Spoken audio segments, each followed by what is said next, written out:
Super. Well, Nigel, thank you for joining us this afternoon. First of all, for those who don't know, just tell us a little bit about RL360 and what the company does, if you would.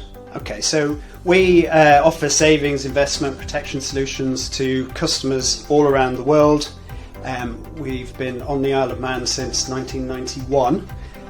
We're actually part of IFGL, which also has Friends Provident International and Arden International within the group. So, and those companies are also based on the Isle of Man. So we have probably about 500 staff on the Isle of Man, and in addition to that we have some offices around the world as well, so about 600 staff all in total. Extraordinary Islanders then, RL360, one of the category sponsors. What was the appeal as a business to be involved with this initiative? And I should say as well, which category is RL360 sponsoring and why? Sure, yeah, well, we're sponsoring the Team Spirit and Wellbeing Award, and this category I suppose particularly resonated with our experience of COVID.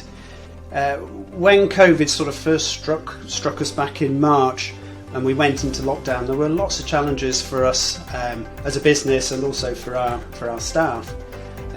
So we had two primary objectives, I guess. The first one was to make sure that staff were kept safe, and the second one was to ensure the business operated efficiently as we moved to working from home. So maintaining that team spirit and well-being of our staff were really sort of central to everything that we did.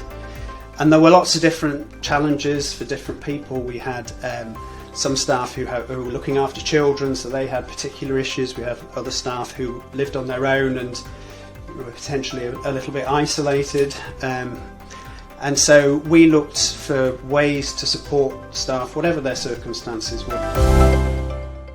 It has been a surreal year for so many people, 2020. What kind of stories, what kind of things are you expecting potentially to hear from the entries in this category?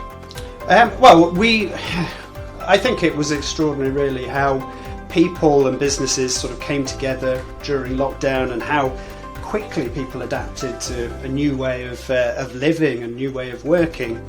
But I think more than that, I think that people felt a greater sense of community spirit. People started to look out for vulnerable neighbours, for friends, for family members, or even work colleagues as well. It was that spirit that I picked up on. Really, what we're looking for are people or teams who've gone that extra mile to help out others during what was a tremendously difficult time. In particular, that stands out that positively that you or the team took from that period?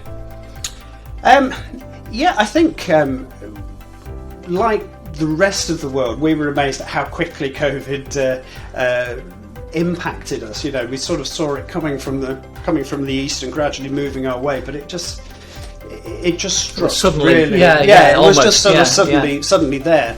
And I think we learned just how adaptable we were and how quickly we were able to sort of turn things around. So, I mean, for instance, we moved from being a wholly office-based company to working from home in less than a week. And I think our IT team in particular really worked incredibly hard to make that happen. How are you viewing 2021, I suppose is fair to say? Well, I think in the middle of the pandemic, we announced the acquisition of Friends Provident International, which at a sort of a stroke doubled the size of the group. So timing's everything, isn't it? So timing was everything. So that's really what we're all focused on at the moment. We're all looking at how to integrate Friends Provident into the IFGL world.